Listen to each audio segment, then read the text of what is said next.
Hello, good people of YouTube. Mountbatten here. And today I'm bringing you guys a game that I had in Miami, the Tier 10 Japanese battleship. And I'm so glad that they updated the game to where replays are automatically enabled now. I know it wasn't that hard to turn on before, but I'm never one for going in and messing with the game files, because you mess one thing up and then you gotta re-download the whole game again. So I was very worried about that, but since they are automatically enabled now, that saves me a lot of hard drive space as far as recording stuff goes.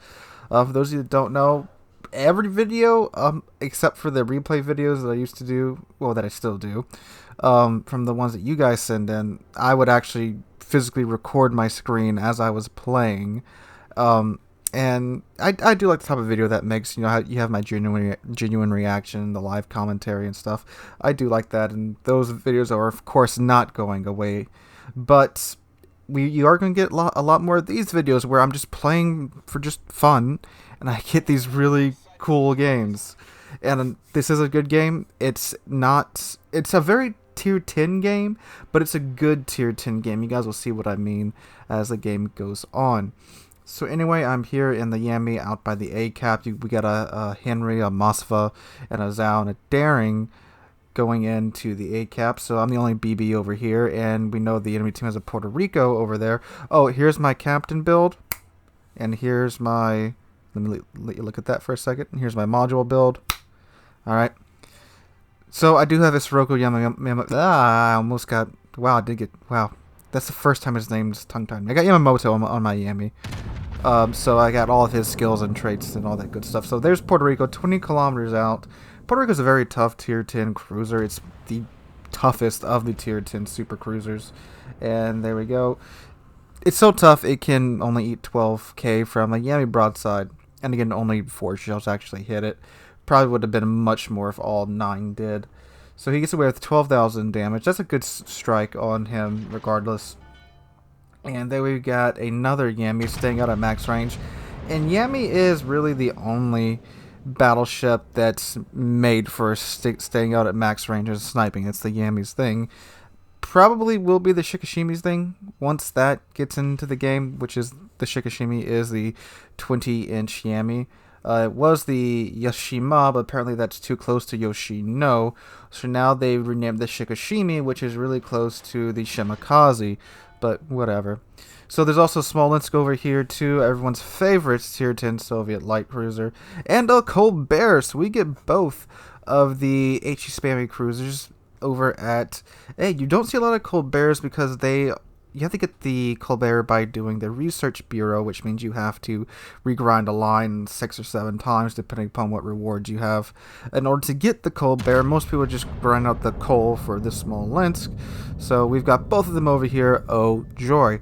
Puerto Rico again sailing broadside on. Now I couldn't see where he was at because the island was in the way, so I kind of guesstimated and I only got an overpin on him. There's the Smolensk, and of course every battleship player knows that thing's your worst enemy, because it doesn't matter what type of build you have. Once that thing gets line of sight and you starts firing, you're going to lose a lot of health. So naturally I want it dead as soon as frickin' possible. But the problem with Smolensk is that even if it's broadside, you tend to just overpin it and do barely any damage. And sometimes though, you dunk on it and just nuke it from the game. 3 hits on it, 2 citadels. Goodbye, Smolensk. What a way to start the game. Now, unfortunately, I was robbed of a first blood because we did lose a DD right before that. But man, that felt so good. I gotta tell y'all, I'm sure most of y'all would agree with me. That's a beautiful sight to behold. I'm just sad he wasn't detected, so I couldn't see him blow up. So Yami turns, I aim for his cheek, and I follow that up with a 16,000 citadel to that Yami's cheek. So good start to the match right now. So the enemy team, they got an early jump on the A cap and the B cap. Now fortunately we are capping the B cap right now. We're in the process of flipping it, but there is a enemy DD in it that's preventing it from being flipped, and we don't have any caps at this point, so we are falling behind in the score.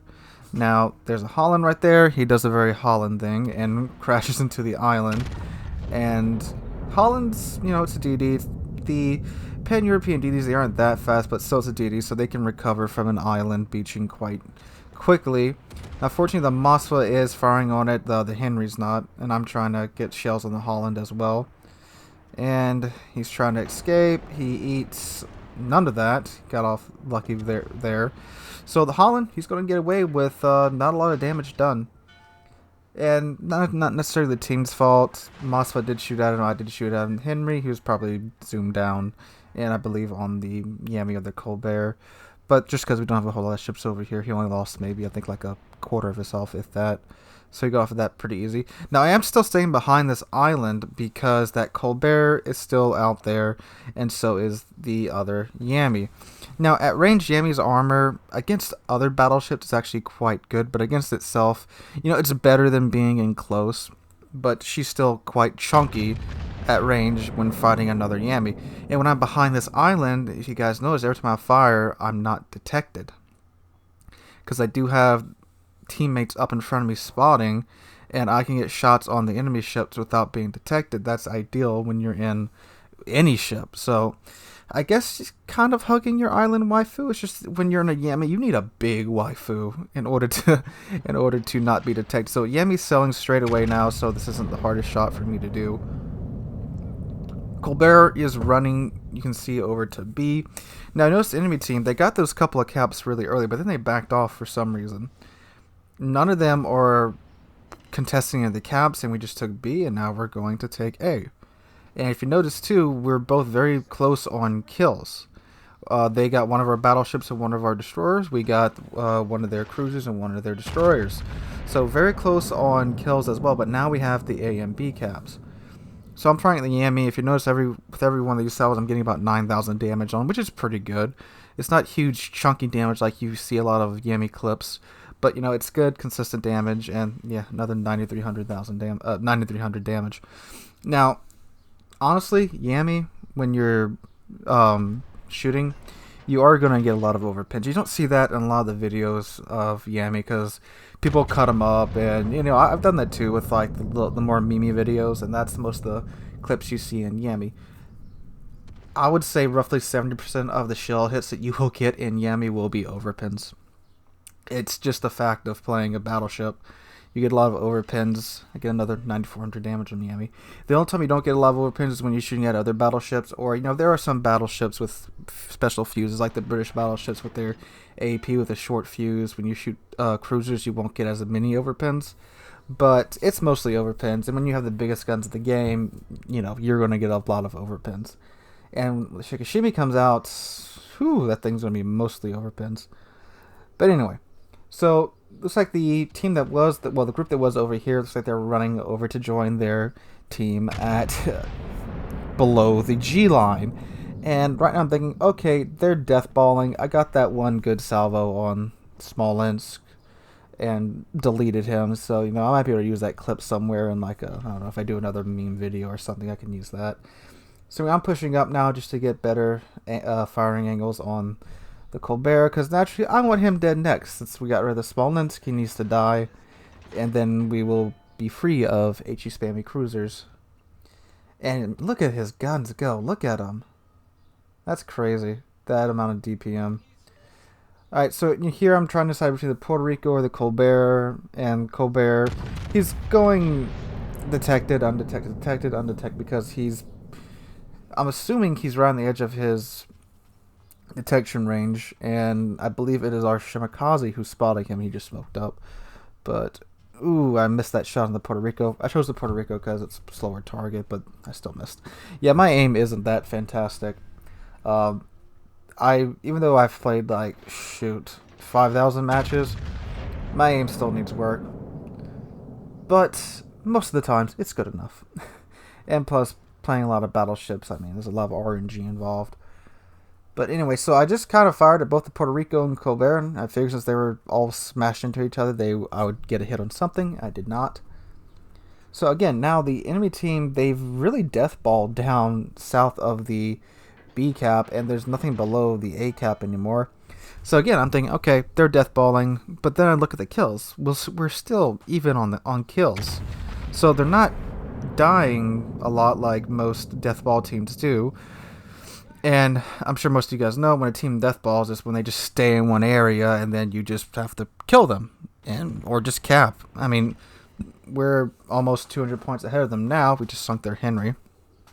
So all our team has to do right now at this point is just survive the match and maintain control of just the A and B cap. We don't even need the C cap, but none of them's in it. I don't know why we don't have it capped yet. If we do that, we'll win. Easy. But this wouldn't be up here if we just cap the 2 caps and just outright won. No, you guys will see what happens. So Puerto Rico's coming back. I'm assuming he's got tunnel vision for the daring. And he's broadside. Oh yeah, he's trying to get shots out on the Moskva. And does he get shots out on the Moskva? Got shots out, but they didn't really connect and do that much damage. So again, Puerto Rico showing broadside. You see there, I thought he was turning down because I could only see the bow of his ship, but no, he was turning up, so those shells are going to for sure miss. Just lost that Venezia. Okay, no big deal. We're still tied with kills, and we still have the cap advantage. And Puerto Rico manages to dodge the Garing torpedoes. Daring opens up on said Puerto Rico. And Puerto Rico is turning out, assuming to get all 4 of his turrets on the Daring. This thing with the Puerto Rico, it's basically a small Montana. If you're using the front 2 turrets in a bow tanking situation, the dispersion isn't that great. You really want to try and get all 4 turrets out in order to get the maximum potential out of the Puerto Rico. Slow down. Will my shells connect? They do connect. Did they finish them off? No. Just lost our Des Moines. 800 health. There he goes. Just lost our Shimikaze. Remember I said, we just need to live. If we live, we will win. But now the team's dying. And now the enemy team has the ship's advantage. Oh boy. So we are down, I believe, 2 more ships to them right now. We have 1 DD left. They have 1 DD left. Our Daring's our last DD. And that Colbert is still around. You can see his Rainbow of HE smacking into our Worcester. I remember when Worcester was a really bad HE spammer. That was some time ago. It's just like normal now. And there's that Yami again. That Yami that was south of the A cap. He's still selling out, showing broadside. So I try to line up some shots on him. And there's that Colbert again. He's going after our Henry now. It's just a constant stream of HE. Look at that. Actually obscuring the Yami there for a second. Okay, get a 4,000 pin on the Yami. There's a Colbert. Again, I want him dead. And I could have gotten shots on him right there, but guns did not reload before he went dark. So they are capping C, and again, we are down a couple of ships, but all we have to do is just maintain control of the A cap and the B cap, and we'll be fine. That's all we have to do. Ooh, Venezia got shots out on our Moskva, but they didn't. I think the Moskva is still angled. That's the thing with Venezia and Venezia Sap and her AP. It's only really good if they can catch the flat broadside of a ship, and Sap does have better pin angles than the AP, but still you need to be fairly broadside-ish to a Venezia for the Sap to really punch. And when the Sap punches, it punches really hard. It's not uncommon for the Venezias to get 20k salvos using Sap on BBs and cruisers. Speaking of Venezia, there's Venezia, a cunning killer whale. I thought that was a clever username. Venezia is also a very, very fast cruiser. It rock and rolls well above 35 knots. And that salvo looks good. Those 3 shells in the middle look like they are going to connect. And 2 of them did. Got 6,000 damage off on the Venezia. Venezia, another well-armored cruiser. Ah, there's the enemy Moskva. And they are pushing into B, it looks like. Yes. Oh, I'm sorry. That was the Colbert, not the Moskva. So Colbert has, like, no armor. I believe it has even less armor than Smolensk, which means it's easier to overpin than Smolensk. And there you go. I got an overpin and a ricochet on it. Magical. So now, I'm not sure if they did this on purpose, but they've managed to do this excellent pincer maneuver. We've got the Hindenburg and Holland coming around from one side of the island, and the Montana and Colbert coming around from the other side of the island. The Colbert pulled back, but the Montana's continuing to go on. Now, Montana, from within about 13 kilometers, Montana's can absolutely blap the broadside of Yami, so that's why I'm going behind this island. And I'm also trying to deal with this Hindenburg. Hindenburg is a very strong tier 10 cruiser. It has torpedoes. It's got German HE and German AP. Ideally, you don't want that thing to be alive for too long. And it's... Oh, we just lost our Moskva. So now we are down 5 ships to their 7. I'm sorry, to their 6. Oh, and now we lost our booster. Now we only have 4 ships left alive. I got a good hit on that Hindenburg, asking my team to focus fire down on that Hindenburg, just because I would like to live. And I think that was the Colbert again. The enemy team is taking B. We can't lose B because we're down so many ships. And Henry's at 7k health, given the front 2 turrets. And I don't finish him off, but... Oh, there's that Montana. But the Daring's torpedo does. So Montana's pushing to the cap now. We can't really lose B. And I'm the closest ship. I'm the last battleship on the team too, and I'm still at full health, thankfully. And then the Colbert comes around the corner. Thankfully, broadside on within 13 kilometers shouldn't be a hard shot to make. And let's see. Ooh, very nice dispersion from the Yami there. He starts to turn, and I get a ricochet on the Colbert with barely any armor. And just listen to all that HE just hitting my ship. Now, thankfully, I do have a survivability build on the Yami, so the fire's not going to burn for too long. And I do still have all of my hills intact. I let him have the rear turrets there. He's 14 kilometers away, turning back to run behind that island at B. And rear turret missed. Front 2 turrets, however, get a Citadel. Oh, 2,000 health left on the Colbert. And not many people on my team are even shooting at it, so I beg them to sink it, because if we sink that, then I can pretty easily get into the B cap and contest it without worrying about being burned to death. And then the Holland shows up 5 kilometers away. Holland has some very fast torpedoes and a pretty quick torpedo reload time to boot. And I get an incapacitation on the Colbert. For some reason, it didn't even do any damage, and they were supposed to have gotten rid of that, but whatever. So Holland's 5 kilometers away from me. My secondary is opening up on him. I don't have a secondary build on my Yami anymore. There's Confederate, I believe, from my secondary hitting the Holland. So Yami has good torpedo protection, but when you eat 1, 2, 3, 4 torpedoes, it hurts. Now, granted, if it wasn't the Holland and another destroyer, I probably would have been dead.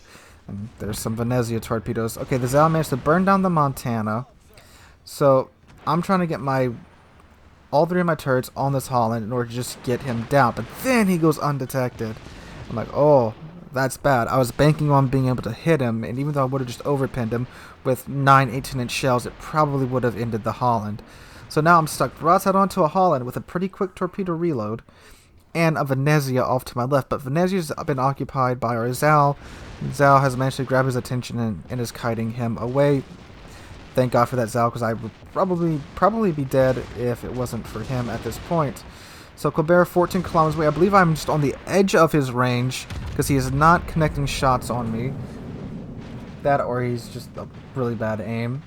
668 health, and thankfully the Daring takes him out. But he's look at all these shells that I'm still gonna eat, and he's been dead now for well over 10 seconds.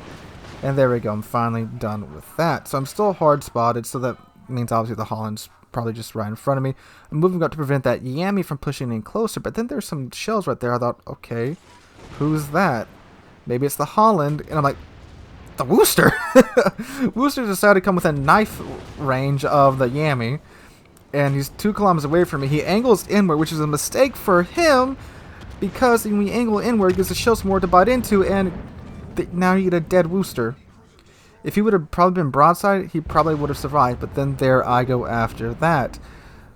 Okay, so at this point, thankfully, we've managed to hold on to the B cap and deny them those points, and managed to take out a couple more of their ships. So it's pretty evident that we're going to win this. 40 seconds left on the clock.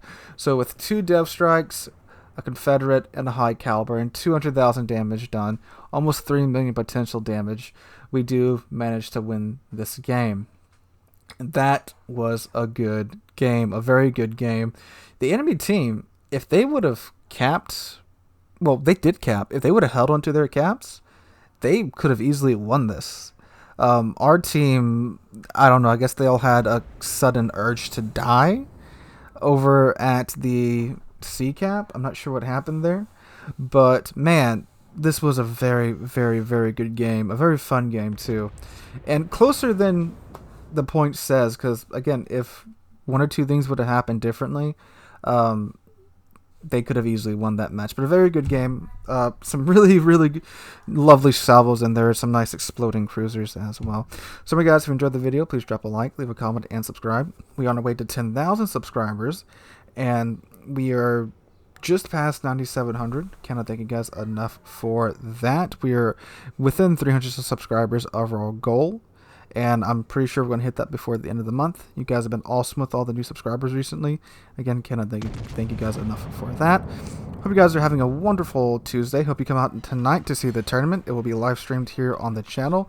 The first 20 or so of you guys that can get into the training room, you can spectate it from the training room, but make sure you come out tonight for that event. So, guys, hope you're having a wonderful Tuesday. Hope you're staying healthy, and hope to catch all of you guys in the next one.